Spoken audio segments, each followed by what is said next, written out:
You may be familiar with a timeout in a game of football, but are you familiar with an idle session timeout?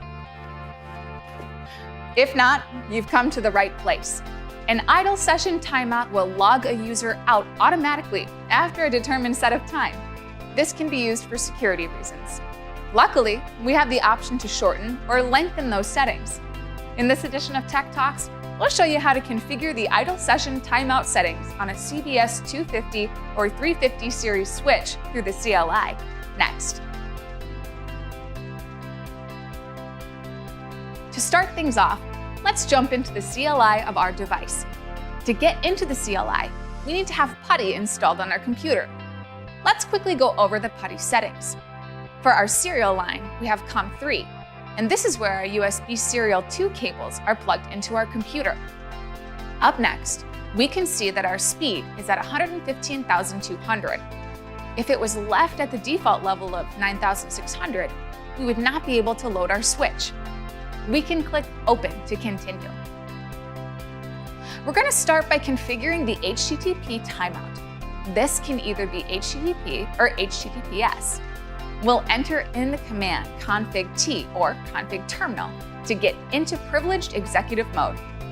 After that, we'll enter in IP HTTP timeout-policy.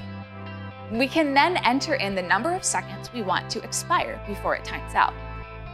This can range from 0 all the way up to 86,400 seconds.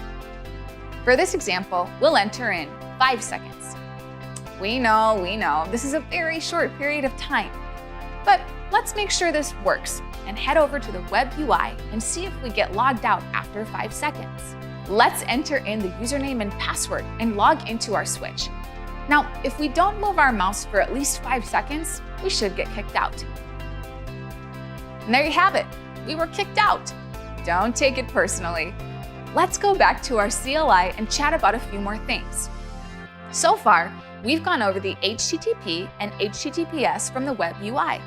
We can also do a similar timeout setting for the console, telnet, or SSH. All we have to do is type in line, followed by either console, telnet, or SSH. For this example, we'll enter in console. We can press enter, and this will allow us to type out our timeout in minutes as opposed to seconds. We'll type in exec-timeout1 for a 1-minute timeout. All we need to do now is press enter, and we're done. If we go back to the general mode and type in show IP HTTP, this will show our timeout of 5 seconds. This is an easy way to check the session timeout. Again, if we type in show line console, this will show our interactive timeout of 1 minute. And that's all we need to know. Those are the steps for configuring the idle session timeout settings. Thanks for watching Tech Talks from Cisco. We'll see you next time.